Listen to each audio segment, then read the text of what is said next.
સ્વામિત્રણ જય સોમનાથ. ઓમ નમઃ શિવાય. પ્રિય મિત્રો, તમારો દિવસ શુભ રહે, મંગલમય રહે. શુભકામના. હું બિલીમરાથી જોગીભાઈ વ્યાસ આપ સૌનું આપણી જોગેશમાં પુનઃ હાર્દિક સ્વાગત કરું છું. મિત્રો, આજરોજ જોઈશું આજનું શુભ પંચાંગ. આજે તારીખ છે 30-10-2025 ને ગુરુવાર. કારતક સુદ 8મ તિથિ છે અને સાથે નવમ પણ છે. આજે દુર્ગાષ્ટમી છે, આજે ગોપાષ્ટમી છે અને આજે કુષ્માંડ નવમી છે. મિત્રો, આ વિડીયો ખાસ સાંભળજો. આજે કુષ્માંડ જે નવમી ગણવામાં આવે છે, એમ કહેવાય છે કે શાસ્ત્ર અંદર લખેલું છે કે કુષ્માંડ નવમીના દિવસે તમે જે કંઈ દાન પુણ્ય કરો તે અક્ષય થઈ જાય છે, અમર થઈ જાય છે. તમે જેટલા પણ જન્મ લેશો ત્યાં સુધી એ વસ્તુ ઘટશે નહીં જીવનમાં. એટલે હું એમ નથી કહેતો કે બ્રાહ્મણને દાન કરો, મંદિરમાં દાન કરો, ગરીબને દાન કરો, ભિખારીને દાન, નહીં, એવું નથી કહેતો. દાન કરવાનું બહુ મહત્વ છે. આજે દાન કરો એ અક્ષય છે. આજે અન્નદાન કરો, આ જીવન નહીં, જન્મો જન્મ તમને ઘટશે નહીં. પૈસાનું દાન કરો, જન્મ જન્મ નહીં ઘટે. કોઈની સેવા કરી દો, જન્મ જન્મ સેવા કરવાના યોગ્ય થઈ જશો. લોકો તમારી સેવા કરશે બીજા જન્મ.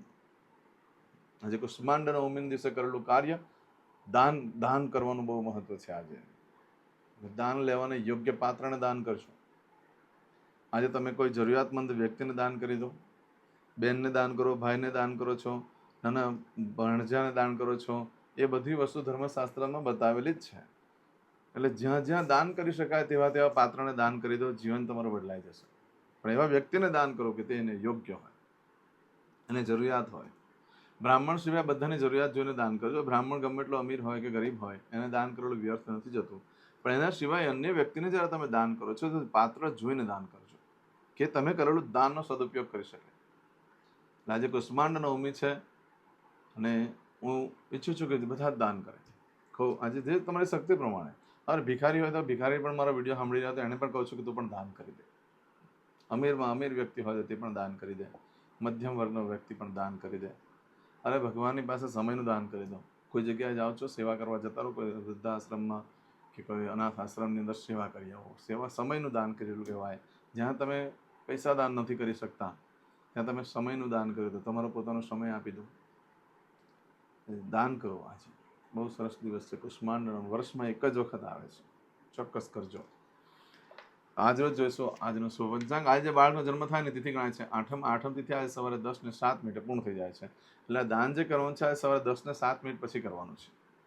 સવારે 10:07 પછી જે બાળકનો જન્મ થાય ને નવમ તિથિ ગણાશે. આ નવમની અંદર દાન કરવાનું છે ને કુષ્માંડ નવમી કહેવાય છે. આજે બાળકનો જન્મ થાય છે, નક્ષત્ર ગણાય છે શ્રવણ. શ્રવણ નક્ષત્ર પણ ઘણું શ્રેષ્ઠ છે. એમાં કરેલું કાર્ય હંમેશા પ્રગતિ ઉન્નતિ આપનારું છે અને શારીરિક, માનસિક અને પ્રાથમિક દરેક જરૂરિયાત પૂરી કરનારું નક્ષત્ર છે પાછું. એટલે તમે આજે દાન કરશો તો આ બધી વસ્તુનો સુખ પ્રાપ્ત થશે. આ શ્રવણ નક્ષત્ર આજે સાંજે 6:34 પૂર્ણ થઈ જાય છે. ત્યાર પછી જે બાળકનો જન્મ થાય એનું ધનિષ્ઠા નક્ષત્ર ગણાશે. આજે બાળકનો જન્મ થાય છે એનો યોગ ગણાય છે શૂલ. શૂલ યોગ આજે સવારે 7:21 પૂર્ણ થઈ જાય છે અને ત્યાર પછી જે બાળકનો જન્મ થાય એનું ગંડકરણ યોગ ગણાશે. આજે જે બાળકનો જન્મ થાય છે એનું કરણ ગણાય છે બહુકરણ. આજે સવારે 10:07 પૂર્ણ થઈ જાય છે અને ત્યાર પછી જે બાળકનો જન્મ થાય એનું બાલકરણ ગણાશે. આજે જે બાળકનો જન્મ થાય એની રાશિ ગણાય છે મકર. મકર રાશિ અક્ષર આવે છે ખ ને જ. મકર રાશિનો સ્વામી શનિ ગણાય છે. મિત્રો, આજે આખા દિવસમાં કોઈ પણ બાળકનો જન્મ થાય બધાની રાશિ મકર ગણાશે. આ મકર રાશિ 31 તારીખે સવારે 6:49 પૂર્ણ થાય છે. ત્યાં સુધી જે બાળકોનો જન્મ થાય બધાની રાશિ મકર ગણાશે. રાશિ તિથિ વાર નક્ષત્રો કરણનું બહુ જ મહત્વ છે. એમાં જેનો જન્મ છે તેની ચોક્કસ પૂજા વિધિ કરી લો. આજે જે કે મારા સબસ્ક્રાઇબ મિત્ર, મારા ઘર પરિવારમાંથી કોઈ પણ સદસ્ય આજે વર્ષગાંઠ છે, મેરેજ એનિવર્સરી છે, આજનું સુકન તો કરી લેજો, પણ આજે દાન કરી દેજો.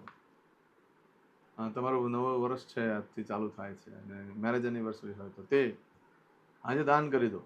બહુ સરસ દિવસ છે અને શુકન કરી લેજો. આખું વર્ષ તમારું સુંદર રીતે વ્યતીત થશે. આજે જે કોઈ મારા સબસ્ક્રાઇબ મિત્ર, અમારા ઘર પરિવારમાંથી કોઈ પણ સદસ્ય આજે કોઈ વેપાર વ્યવસાય ધંધો કરવા જઈ રહ્યા છે, કોઈ નોકરી માટે જઈ રહ્યું છે, કોઈ ઇન્ટરવ્યૂ માટે, કોઈ દેશ વિદેશની યાત્રા માટે જઈ રહ્યું છે, આજે કોઈ ઓપરેશન માટે, ડિલિવરી માટે, સગાઈ માટે જઈ રહ્યું છે, કોઈને આજે છઠ્ઠીની પૂજા હોય. હવે કોઈ પણ કાર્ય તમે કરવા જઈ રહ્યા છો તો કાર્ય કરતા પહેલા આજનું શુકન કરી લેજો. આખું વર્ષ તમારું સુંદર રીતે વ્યતીત થશે. આજના દિવસે કોઈ પણ કાર્ય કરવા માટે નીકળો છો અથવા એમને નીકળી રહ્યા છો તો ગુરુવાર છે, આજે ગુરુને વંદન કરી નીકળો. ગુરુ ન હોય તો પ્રથમ ગુરુ માતા પિતા છે, એને વંદન કરી નીકળો. ઘરે દેવસ્થાનમાં પગે લાગીને નીકળો. ભગવાનને કહેવાનું મારા કાર્યમાં મારી સાથે રહે. આજના દિવસે બ્રાહ્મણને ભોજન કરવાનું બહુ મહત્વ છે. જો આજે કુષ્માંડ નવમી છે, સવારે 10 વાગ્યા પછી બ્રાહ્મણને દાન કરો. ગુરુવાર છે, ઘણું શુભ ફળ પ્રાપ્ત થશે. આજના દિવસે કોઈ પણ કાર્ય કરવા માંગો છો તેના માટે ચોક્કસ શુભ સમય છે, જોઈ લઈએ. આજે સવારે 6 થી 7:30 વાગ્યા સુધીનો સમય શુભ રહેશે. એ જ રીતે 10:30 થી બપોરે 3 વાગ્યા સુધીનો સમય પણ શુભ રહેશે. આમાં તમે દાન પુણ્ય કરી શકો છો 10:30 થી 3 ની વચ્ચે. તેમજ સાંજે 6 થી રાત્રે 9 વાગ્યા સુધીનો સમય શુભ રહેશે. રાત્રે 12 થી આવતીકાલે મળશે 1:30 સુધીનો સમય શુભ રહેશે. અને આવતીકાલે મળશે 3 થી સવારે 6 વાગ્યા સુધીનો સમય પણ શુભ રહેશે. આ સમયગાળા દરમિયાન તમે કોઈ પણ કાર્ય કરો છો તે કાર્યમાં દિવ્ય સફળતા પ્રાપ્ત થઈ શકે છે. પરંતુ મિત્રો, આજે તમારી કોઈ વસ્તુ ચોરાઈ ગઈ, ખોવાઈ ગઈ, યા આજના દિવસે તમે કોઈ નવો ધંધો વેપાર ચાલુ કરવા જઈ રહ્યા છો, તેનું શું ફળ છે તે આપણે જોઈ લઈએ. આજે સાંજે 6:34 સુધીમાં તમે કોઈ પણ કાર્ય સાંજે 6:34 સુધીમાં તમારી કોઈ પણ વસ્તુ ચોરાઈ ગઈ કે ખોવાઈ ગઈ, અથવા તમે નવો ધંધો વેપાર ચાલુ કરવા જઈ રહ્યા છો, તેનું ફળ જોઈએ. ખોવાઈ ગયેલી ચોરાઈ ગયેલી વસ્તુ 15 દિવસમાં મળે, બાકી શક્યતા ઓછી. આ સમયગાળા દરમિયાન તમે કોઈ પણ કાર્ય કરો છો, કે નવો ધંધો ચાલુ કરી રહ્યા છો, નવો ઇન્ટરવ્યૂ આપવા જઈ રહ્યા છો, કોઈ વસ્તુની ખરીદી કરી રહ્યા છો, યા આજે કોઈ વસ્તુ વેચાણમાં મૂકી રહ્યા છો, યા આજે તમે કોઈ યાત્રા પ્રવાસ માટે જઈ રહ્યા છો, આજે કોઈ વિદેશમાં જઈ રહ્યા છો, આજે કોઈ ઇન્ટરવ્યૂ, એ વસ્તુ તમને શારીરિક, પ્રાથમિક, માનસિક તમામ પ્રકારની શાંતિ પ્રાપ્ત કરાવે એવો સમય છે. કોઈ પણ કાર્ય કરવા માટે ઉત્તમ દિવસ, કોઈની પર પ્રભાવ પાડવા માટે ઉત્તમ, એટલે ઇન્ટરવ્યૂ માટે શ્રેષ્ઠ દિવસ. આજના દિવસે કોઈને મોહિત કરવા માટે પણ શ્રેષ્ઠ દિવસ છે. મોહિત કરવું એટલે પ્રભાવ પાડવો. જે લોકો માર્કેટિંગનું કરતા હોય છે એ લોકો માટે શ્રેષ્ઠ દિવસ છે. એડવર્ટાઇઝ કરતા હોય એના માટે શ્રેષ્ઠ દિવસ છે. આજના દિવસે કરેલું કાર્ય દરેક પ્રકારનું સુખ પ્રાપ્ત કરાવનારું છે. આજે વાહન, ગાડી, એટલે કે ધંધો વેપાર કરવા માટેનું જે વાહન હોય તે, પ્રોપર્ટી, મિલકત, સોનું, ચાંદી, ઇલેક્ટ્રોનિક્સ આઇટમ, અનાજ, અન્ન, ધન વગરની ખરીદી બધું જ કરી, વસ્ત્ર પાત્ર ખરીદી કરી શકો છો. પણ આજે નવ વસ્તુ ધારણ ન કરશો. નવ વસ્તુ ધારણ કરવાથી હેરાનગતિ આવે, આંખમાં કાણું પડી જાય, યા બળતરા પડે, યા દુખાવો ખૂબ થાય, છેલ્લે ડૉક્ટરને મળવા પણ જવું પડે. એટલે નવ વસ્તુ ધારણ ન કરશો. બાકી આ બધા કાર્ય કરવા માટે શ્રેષ્ઠ સમય છે આજે સાંજે 6:34 સુધી. પરંતુ આજે સાંજે 6:34 લઈ આવતીકાલે સાંજે 6:51 સુધીમાં જો તમારી કોઈ વસ્તુ ચોરાઈ ગઈ, ખોવાઈ ગઈ, યા તમે નવો ધંધો વેપાર ચાલુ કરવા જઈ રહ્યા છો, તો એનું શું ફળ છે તે આપણે જોઈ લઈએ. જો કોઈ વસ્તુ ચોરાઈ ગઈ, ખોવાઈ ગઈ તો 11 દિવસમાં મળે, બાકી શક્યતા ઓછી. આ સમયગાળા દરમિયાન તમે કોઈ પણ કાર્ય કરી શકો છો. કોઈ નવું વાહન લીધું તો તે પણ ચાલુ કરવા માટે શ્રેષ્ઠ. આજે કોઈ ખરીદી કરવા માટે પણ શ્રેષ્ઠ, પશુની ખરીદી કરવા માટે પણ શ્રેષ્ઠ, ખેતીવાડીવાળા માટે ઘણું શ્રેષ્ઠ છે. તે સિવાય ઇન્ટરવ્યૂ આપવા માટે પણ શ્રેષ્ઠ છે. કોઈ પણ વસ્તુ લાંબો સમય સુધી સુખ ભોગવવા માંગતા હોય તો કરી શકાય છે. આજે વાહન, મિલકત, પ્રોપર્ટી, ગાડી, કાર, તે સિવાય અન્નધન વગેરે ખરીદી કરવા માટે સરસ છે. આ સમયગાળા દરમિયાન પણ ઇન્ટરવ્યૂ વગેરે આપવા માટે પણ શ્રેષ્ઠ છે. તમે જે કાર્ય કરો ને એમાં ચોક્કસ સફળતા મળવાની શક્યતા વધી જાય છે. વેચાણ કરવા માટે પણ શ્રેષ્ઠ, ખરીદી કરવા માટે પણ શ્રેષ્ઠ, નવા વસ્તુ ધારણ કરવા માટે પણ શ્રેષ્ઠ. જે લોકો ખેડૂત હોય, અથવા જે લોકો નર્સરીનું કામ ધંધો કરતા હોય, અથવા બાગ બગીચાની શોભાનું કામ કરતા હોય, યા કોઈ સમુદ્ર ખેડૂત છે, યા ભૂમિના ખેડૂત છે, યા આકાશી ખેડૂત છે, બધાએ નવા વસ્તુ ધારણ કરવા જોઈએ.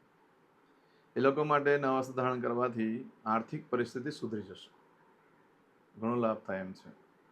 અને નવા વસ્તુ દરેક જણા ધારણ કરો, બધા માટે શ્રેષ્ઠ છે. આવું બધું જે ફળ છે એ આજે તમને સાંજે 6:34 આવતીકાલે સાંજે 6:51 સુધીમાં તમને મળે. આજે કરશો આજનો સંકલ્પ. ચમચીમાં પાણી લઈ લો. મિત્રો, આજના દિવસે કોમેન્ટ્સમાં જય સોમનાથ લખવાનું ભૂલશો નહીં, અને દાન કરવાનું પણ ભૂલશો નહીં. આગળ મેં વિડીયોમાં સમજાવેલું છે, દાનનું બહુ જ મહત્વ છે. એટલે કદાચ ઘણા લોકોએ અહીંયાથી પૂજા કરવા પૂરતું, સંકલ્પ કરવા પૂરતો વિડીયો ચાલુ કર્યો હોય, તેના માટે ખાસ આજે દાન કરી દો.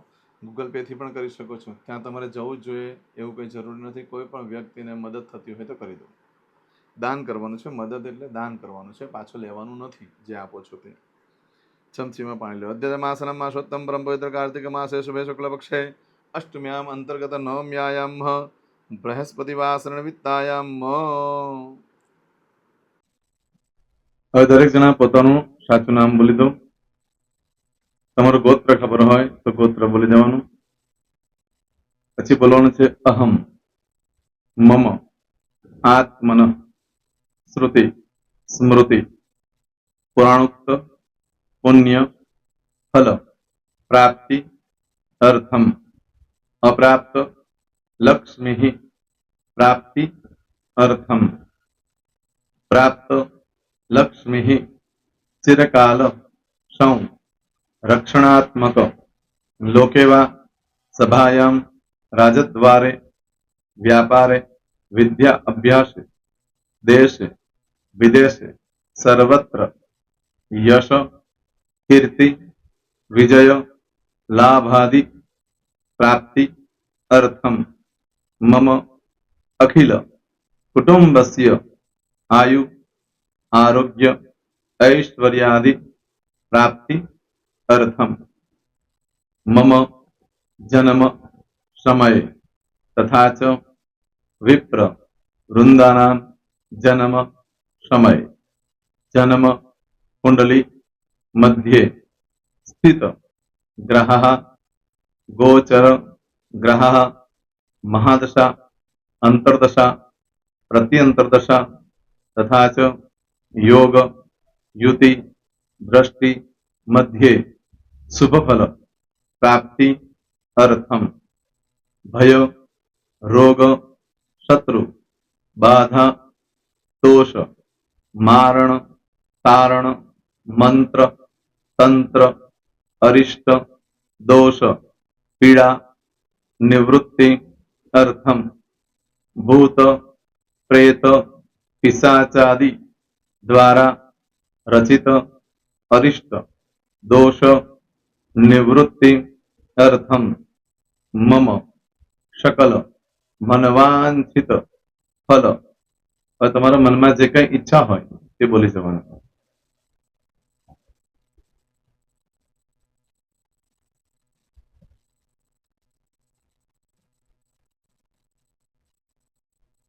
બોલવાનું અનુસારતઃ सकल मनवांछित फल प्राप्ति अर्थम. હવે જે બરકતની પૂજા વાળા છે એ લોકો તો આ બધું બોલવાનું જ હોય છે, એ લોકો માટે કોઈ સ્પેશિયલ નથી. પણ જે લોકોએ હવે જે કહું છું તે લોકોએ જ બોલવાનું, જેના લગ્ન થઈ ગયા હોય એ લોકોએ બોલવાનું છે. મમ દાંપત્ય જીવન મધ્યે સુખાકારી પ્રાપ્તિ અર્થમ પુત્ર પૌત્રાદि સંતતિ પ્રાપ્તિ અર્થમ. આ સંતાન પ્રાપ્તિ વાળા માટે પણ આવી જાય છે એમાં. દીર્ઘ આયુ आरोग्य ऐश्वर्यादि प्राप्ति अर्थम तथा च. હવે જેના લગ્ન નથી થયા તે લોકોએ બોલવાનું. મમ જટટી વિવાહ योग प्राप्ति अर्थम विवाह पश्चात दाम्पत्य जीवन मध्य सुखाकारी प्राप्ति अर्थम. હવે જે લોકોને સંતાન પ્રાપ્તિ નથી, જે લોકોને સંતાન પ્રાપ્તિ છે કરવી છે એ લોકોએ બોલવાનું. मम दाम्पत्य जीवन मध्य सुखाकारी प्राप्ति अर्थम तथा च दीर्घ आयु आरोग्य ऐश्वर्यादि समन्वित संतति सुख प्राप्ति अर्थम. હવે જે અભ્યાસ કરી રહ્યા છો છોકરા વિદ્યાર્થીઓ છે તે લોકોએ બોલવાનું છે. મમ વિદ્યા અભ્યાસ મધ્યે ઉત્તરો ઉત્તર પ્રગતિ उन्नति सानुकूलता पूर्वक दिव्य सफलता प्राप्ति अर्थम.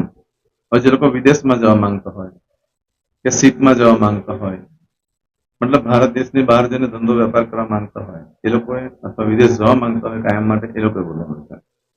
मम जटटी विदेश गमन योग प्राप्ति अर्थम विदेश गमन कार्य मध्य सानुकूलता पूर्वक दिव्य सफलता प्राप्ति अर्थम. आरोग्य वाળા બોલવાનું છે, જેને આરોગ્યની પૂજા આપેલી હોય એ લોકોએ. એમ તો દરેક જણા જ બોલવાનું. બોલો મમ આયુ આરોગ્ય ऐश्वर्यादि प्राप्ति अर्थम.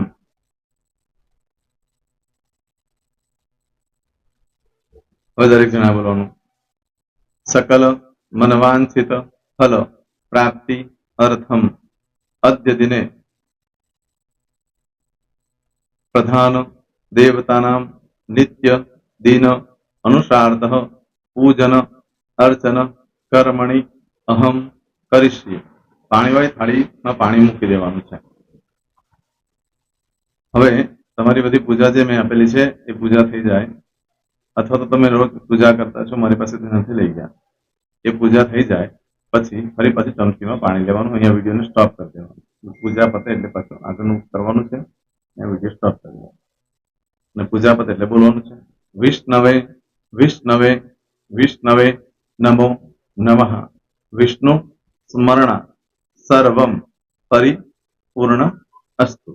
એતાની ગંધ પુષ્પ ધૂપ દીપ નૈવેદ્ય તામ્ર દક્ષિણા પ્રદક્ષિણા સહિત પ્રણુ મમ સકલ મનવાંછિત ફલ પ્રાપ્તિ અર્થમ પૂજન અર્ચન પ્રિયદાન નમમ. પાણી મૂકી દેવાનું, પાછું પાણી લેવાનું.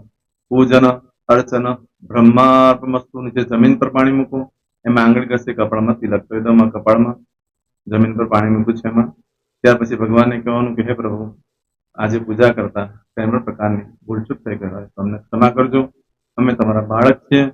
પ્રભુ, તમારો ખૂબ આભાર માનું છું. આજે મારી પાસે તમારી પૂજા કરાવી, મારી મનોકામના પૂર્ણ કરી. પ્રાર્થના કરી દો. જગ્યા પરથી ઉભા થઈ શ્રીનારાયણ ભગવાનને પાણી ચડાવી દો અને નિત્ય કર્મ જે કરતા હોય તે કરો. જય શ્રી. તમારો દિવસ શુભ રહે. તમે અને તમારો પરિવાર સુખી રહે, સંપન્ન રહે, સુરક્ષિત રહે એ ભગવાન સોમનાથ દાદાને પ્રાર્થના. પ્રેમ મિત્રો, તમે મારા વિડીયોને લાઈક ના આપી હોય તો સૌથી પહેલા લાઈક આપી દો. અને ત્યાર પછી જો તમે મારી આ ચેનલ સબસ્ક્રાઇબ ન કરી હોય તો સૌથી પહેલા સબસ્ક્રાઇબ કરી લો અને બેલ આઇકોન ઓલ પર ક્લિક કરવાનું ભૂલશો નહીં, જેથી કરીને સૌથી પહેલા નવી વિડીયો જે કંઈ મૂકું એ તમને મળે. મિત્રો, કંઈ પણ મૂંઝવણ હોય તો મને આ નંબર પર તમે ફોન કરીને પૂછી શકો છો. મારો મોબાઈલ નંબર છે 9825546459. મિત્રો, કોમેન્ટ્સમાં જય સોમનાથ લખવાનું ભૂલશો નહીં. ફરી પાછા નવા વિડીયો સાથે મળીએ. ત્યાં સુધી સૌને જય સોમનાથ.